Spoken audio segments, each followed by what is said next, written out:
in the box, you'll have a loom. Comes like this. It's D-pinned at the moment, so no plugs on the pins.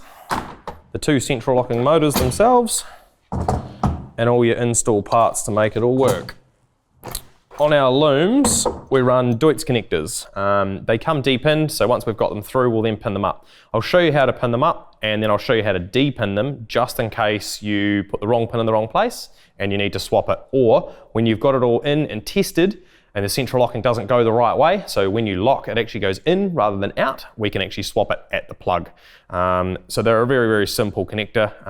Deutz is the brand. So there's numbers on the back of them, number 1 and 2. Red is always 1, so you just push them in, hear the click, and you'll see him seat. You'll try and pull him back, he won't pull back. Second one in, you get the click. Now there's an orange locator, he drops in the top, and that stops the pins from coming back. So I'm going to show you how we D-pin the Deutz connector if the central lock motor's running the wrong way, or you've put it through and it's snuck back and the connector's on and you can't get it back through with the plug on and you need to D-pin it. So in here, you flick under the long side, so there's a short side and a long side, flick something flat or sharp underneath the long side, the orange locator will pop out. Down in the connector itself, on the open part, there's 2 lock tabs. You can push down, push the lock tab back, second one, push down, pull back, and then you will get the cable to come out the back. Now the seal was just sitting there, pull them off, and push him back into the back of the connector. Now you're D-pinned, now you can run through or swap the configuration of your wiring. We'll take both tail lights out. I'll show you how to do this one, and then we'll work through into the loom integration. So every ute will generally have 2 screws down in the, once tailgate's open, in this area here. So 2 10mm on this one. Cool, they're out. Now, all tail lights are different. Generally, some will push this way, some will pop this way. Once you sort of understand how they pull and push, you get used to pulling them out. Some of them can be quite difficult. The clips can be quite strong. This is a Kia Tasman, so grab here, under the tail light here, and just pull sort of up, and he'll pop. Okay, there's a wiring connector underneath on these Tasmans that you'll need to unplug to then be able to pull your loom up and take the tail light out. A lot of them will have the plug accessible through the tail light hole and not underneath. We're going to go to our loom. Now we've got 2 ends. So once you unravel the loom, you're going to have where it's joint. Now where it's joint there and your other plug. So you've got a long length that way and a short length this way, and then you've got an extra long one that's got nothing on it. Now he's going to integrate into your vehicle. So he's going to go that way. This one here, you're going to go down through the bottom of the vehicle and up into the tail light housing, and then we're going to push him through into where we need to integrate our plug onto our central locking unit.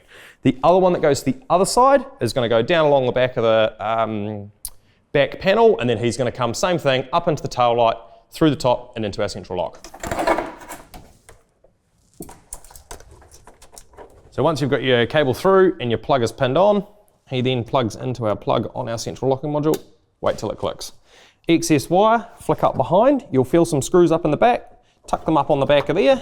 Now once that's all done, you probably want to get a zip tie down in here. A lot of the utes will have a loom in here that you can actually zip tie this to, so you don't pull any more tension on that, causing it to rub on the top of the steel there. So we're going to jump underneath and we're going to put some zip ties on up underneath so that this doesn't pull. Then we can put our tail light back in and move to our other side. So once we've got our first one in, plugged up, zip tied underneath, we're then going to drag our second lead across to our second motor. Now this is going to go just across the back of the bumper loom, sneak up into the tail light housing, and then straight up and over to plug into our second motor. Good, so we're going to put our tail lights back in, and we're going to move to the next bit. So once we've got our harness down and out through our tail lights, we're now going to chase it forward up to the front of the truck. So we're going to try and follow all the factory harnesses all the way forward, so we've got something to tie to. We'll come up over chassis rail, we're going to pull our loom all the way through, and then we're going to start tying up from the back to the front. So once you've got it through, just chase the factory harness. Whatever you've got to go over top of or anything, just be careful that you're not near any moving componentry like suspension, and we'll get it all through and run it all the way to the front. So once we've got our cable run all the way down our chassis and fixed to either something that's not going to move, something that's not moving, generally we try and chase the wiring harness. We're down here, we've got a bit of a loom left. Now we're gonna get this inside. So under most vehicles, you'll have a main body trunk loom that comes in cab. Now we're gonna make a small incision in our rubber grommet here. Try and keep this as small as possible. And then we will put a little bit of sealer on it once we're done. So on the Kia Tasman, we've got one just under the driver's passenger seat. So we're gonna come up to here, we're gonna make a small incision in our rubber, and then we're gonna grab our cable, and we're going to pull the grommet down. You'll see where we've incisioned into the rubber. We'll poke him through there. Pull him through. Right, now we're going to stuff the rest of our cable up into cab. So now we're going to go through and we're going to do the testing stages of what wires you need to connect to going into most utes. Now, some of the time we go to a B pillar, if we're not adding any more accessories on the back, when we're just doing central locking, we've only got 2 wires, we only need to pick up the central lock. Now, every door in every ute has a central locking motor in it. The only exception is a Colorado. So we're gonna pull this B pillar apart and show you exactly how we test it. Door rubber's out. We're gonna pop our middle cowl. We can take our door connector off. So he's got a wee clip here, pull them up, pull the plug out. On the connector here, we've got 2 releases, one top, one bottom. Push the top one, push the bottom one, and then pull your loom into here. So once we've got it all disassembled here and we're ready to test, we need to make sure all doors are closed. Now, in most utes, old utes used to have a door switch in the actual body and you just hold that in to test.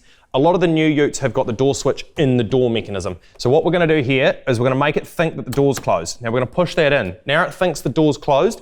Now you will be able to unlock and lock on your key fob to make sure you're in the right one. So we'll go through here. Now, bulb test light. Don't use an LED, it will fool you.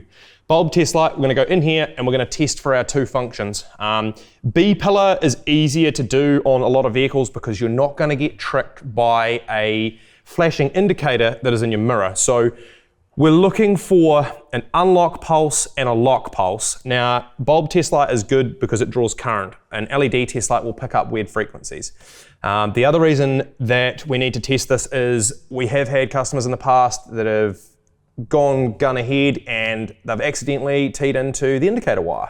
There's an indicator in most utes in the mirrors, so we're going to show you how to test that and how not to do that. So we'll go through now with the test light and we'll find the stages. So we're going to do unlock and lock and we'll talk through that. So in your connector here, now we're going to go through these pins and we're going to find out unlock and lock. If you want to hit lock and unlock there, Shannon. So we've got lock, right. So we saw the test light lit up on lock. Now, we're just gonna double check that. So we're gonna push unlock. See, no pulse, okay? So we know that that's not an indicator wire, that's a dedicated 1 signal output for that function. Now, I believe that one was the lock, so we're just gonna lock again there, Shannon. So we're gonna lock pulse. Right, now generally, in most utes, the lock isn't far from the unlock. So we're gonna go 1 pin up, and we're gonna go unlock.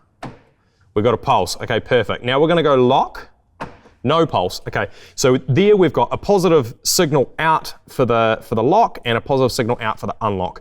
Now once you've found those pins, we'll chase them back on the loom and we'll show you how we stitch into them, solder them up and insulate them so they're not gonna cause any drama, and then we can put the ute back together. Once you've found your 2 unlock and lock wires, you'll see the harness runs down through here and down through here and then back into the main trunk. Now we want to try and get it where it's accessible. So we're going to cut open here so you've got plenty of room to work and it makes it easier to get in there. Now I've tested the 2. We've taken the back shell off the connector to find out what the colours are. They're orange and brown in this Kia Tasman. So we're just going to dig through into here and we're just going to confirm once we're stitched into these wires, before we hook anything up, we just double check with our test light again to make sure we are on the correct 2. So I can throw this back together, we'll cut this open and we'll show you how we route where we brought our cable through from underneath the seat. Now we're going to get that back up into here, so we've got it sitting here, and then we're going to make our connections in. Okay, so we've got our orange and our brown that we found at our connector up here before. Right, now we're going to splice into them. Now you can either do this with a good set of side cutters, if you know what you're doing, or you can use some strippers. So we're not going to cut the cable, okay? We're just going to strip back the sheath, okay? So then we're going to get our test light, and we're going to go through again and just check. So we're going to go lock there, Shannon, then unlock. Okay, so we've got a pulse on unlock and not lock. Now we go to our next one. Unlock and lock there, Shannon. Unlock. Yep. And lock. Okay, so we've got lock on the brown, and then we've got unlock on the orange. So we're gonna hit unlock again there, Shannon. Cool, so unlock, lock. Okay, now neither of these flash twice. They are an individual feed, so we know we're into the correct one. This is our cable that was underneath. Now we're just going to sneak him under the carpet. We're going to follow the loom. We're going to bring him up into here, and we're going to make some solder connections. Right, now your loom will be long. He's long because we can come to B, A, or wherever we need to come. So we're going to stick our seatbelt out of the way again. And we're going to follow our loom. I'm going to go to rough length. Okay. And then we're going to open up our harness.